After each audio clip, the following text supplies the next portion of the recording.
বাংলাদেশ বাংলাদেশ বাংলাদেশ বাংলাদেশ বাংলাদেশ বাংলাদেশ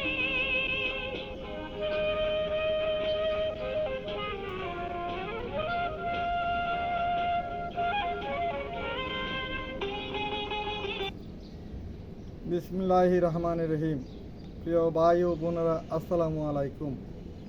আজ 1 সেপ্টেম্বর বাংলাদেশ জাতীয়বাদী দল বিএনপির 47তম প্রতিষ্ঠা বার্ষিকী উপলক্ষে সবাইকে আন্তরিক অভিনন্দন জানাই। মহান স্বাধীনতার ঘোষক বাংলাদেশ জাতীয়বাদী দল বিএনপির প্রতিষ্ঠাতা, আধুনিক বাংলাদেশের রূপকার, বহুদলীয় গণতন্ত্রের প্রতিষ্ঠাতা, সার্কের স্বপ্নদ্রষ্টা শহীদ প্রেসিডেন্ট জিয়াউর রহমান বীরোত্তমকে শ্রদ্ধার সাথে স্মরণ করি এবং তাহার রুহের আত্মার মাগফিরাত কামনা করি। আপসীন দেশনেত্রী, 3 বারের প্রধানমন্ত্রী, বিএনপির চেয়ারপারসন বেগম খালেদা জিয়ার দীর্ঘায়ু কামনা করি।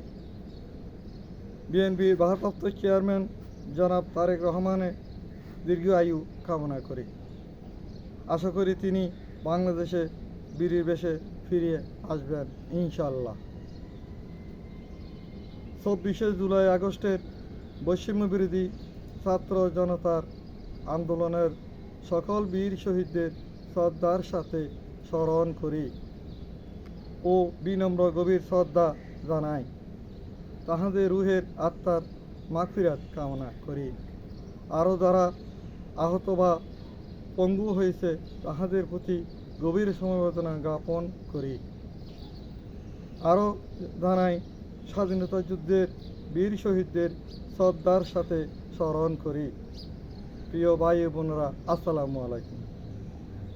1938 সালের এই দিনে মহান স্বাধীনতার ঘোষক শহীদ প্রেসিডেন্ট জিয়াউর রহমান দেশ ও জাতির ঐতিহাসিক প্রয়োজনে বাংলাদেশ জাতীয়বাদী দল বিএনপি নামে রাজনৈতিক দলটি প্রতিষ্ঠা করেন। এই দলের অনুসারীরা হবেন বহুদলীয় গণতন্ত্রের বিশ্বাসী, ধর্মীয় মূল্যবোধের বিশ্বাসী ও দেশপ্রেমের উজ্জীবিত সৎ ব্যক্তিত্ব ও বাংলাদেশি জাতীয়বাদের ধারণায় অনুপ্রাণিত। তিনি নিজেও এসব গুণের অধিকারী ছিলেন।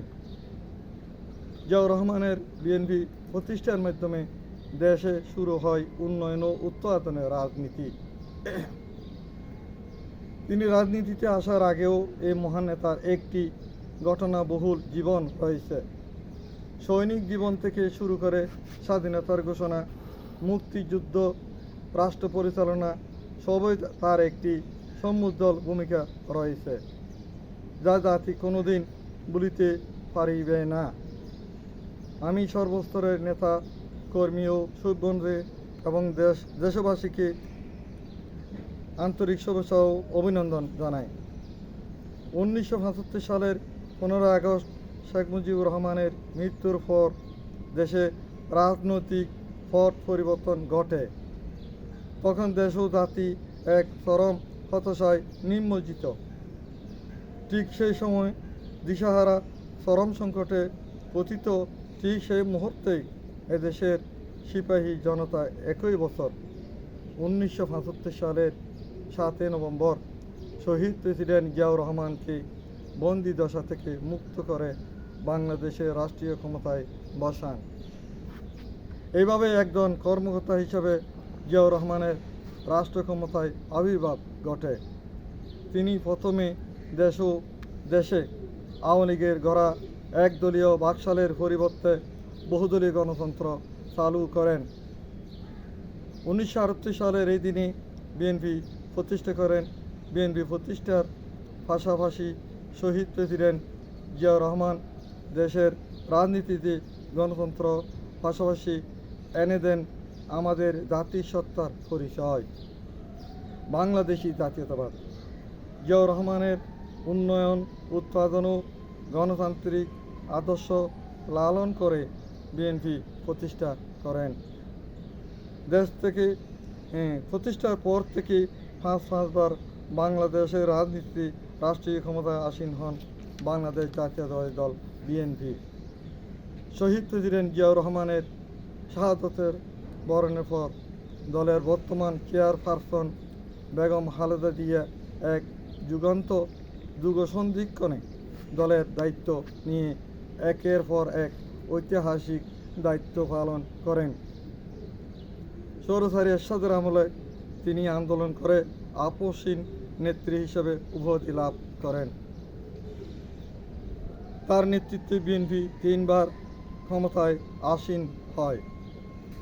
বিএনপিকে ধ্বংস করার জন্য আদালতকে ব্যবহার করে সাজা দেওয়া হয়েছিল বেগম খালেদা জিয়াকে। বর্তমানে তাহার সকল মিথ্যা মামলা প্রত্যাহার করা হয়েছে। মূলত দেশে একটি তাবেদারি সরকার প্রতিষ্ঠার জন্য বেগম খালেদা জিয়াকে সাজানো মিথ্যা মামলায় সাজা দিয়ে বন্দি করে রাখা হয়েছিল। 2014, 18, 2024 সালের ভোটারবিহীন নির্বাচন করতেই দেশি বিদেশি চক্রান্তে বেগম খালেদা জিয়াকে বন্দি করা হয়েছিল। 1931 সালের 26 ও 27 মার্চ চট্টগ্রাম কালুঘাট বেতার কেন্দ্র হইতে মেজর জিয়াউর রহমান স্বাধীনতার ঘোষণা দেন। 1975 সালের 7 নভেম্বর সিপাহী বিপ্লবের মাধ্যমে জিয়াউর রহমান ক্ষমতায় আসেন।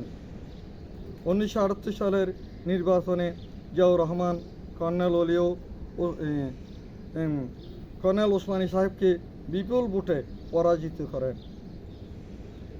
1979 সালে দ্বিতীয় সংসদ নির্বাচনে 239টি আসন নিয়ে সংসদ গঠন করেন বাংলাদেশ জাতীয়তাবাদী দল বিএনপি।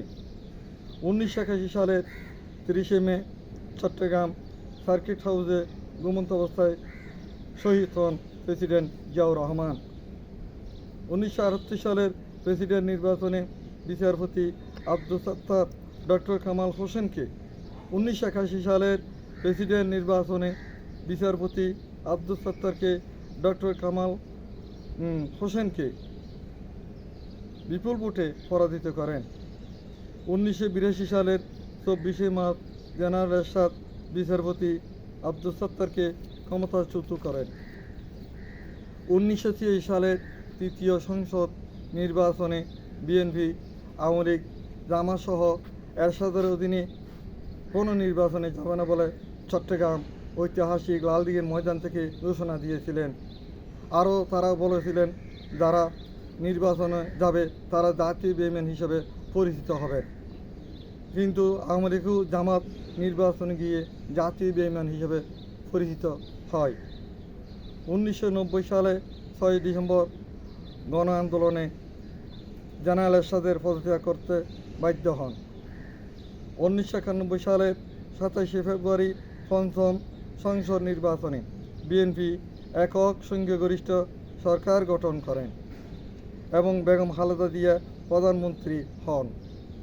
1996 সালে 15 ফেব্রুয়ারি ষষ্ঠ সংসদ নির্বাচনে সরকার গঠন করেন বিএনপি।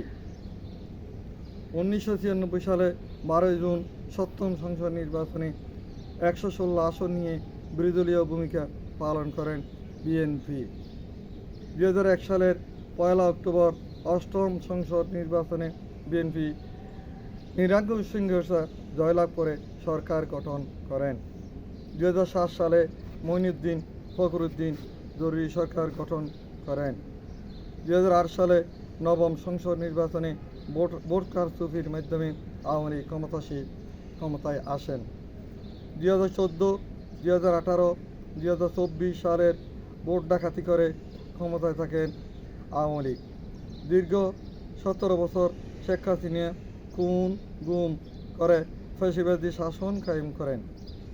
2024 সালের আগস্টের বৈষম্য বিরোধী ছাত্র জনতার আন্দোলনের শেখ হাসিনা 24-এর 5 আগস্ট পালিয়ে যান ভারতে। বর্তমানে ভারতে বসে শেখ হাসিনা বাংলাদেশের বিরুদ্ধে ষড়যন্ত্র করে যাচ্ছে। ভারতের গোয়েন্দা সংস্থা রয়ের মাধ্যমে ফাঁসিবাদী শেখ হাসিনা দোসররা ষড়যন্ত্র করে যাচ্ছে বাংলাদেশের বিরুদ্ধে। যারা বৈষম্য বিরোধী আন্দোলনে সকল শক্তিকে ঐক্যবদ্ধ থাকার আহ্বান জানাচ্ছি। আগামী জাতীয় সংসদ নির্বাচনে বিএনপির পক্ষে হয়ে কাজ করার জন্য আহ্বান জানাচ্ছি। বাংলাদেশ জাতীয়তাবাদী দল বিএনপি জিন্দাবাদ। শহীদ জিয়া অমর হোক। বেগম খালেদা জিয়া জিন্দাবাদ। জনাব তারেক রহমান জিন্দাবাদ। বাংলাদেশ জাতীয়তাবাদী দল জিন্দাবাদ। আল্লাহ হাফেজ।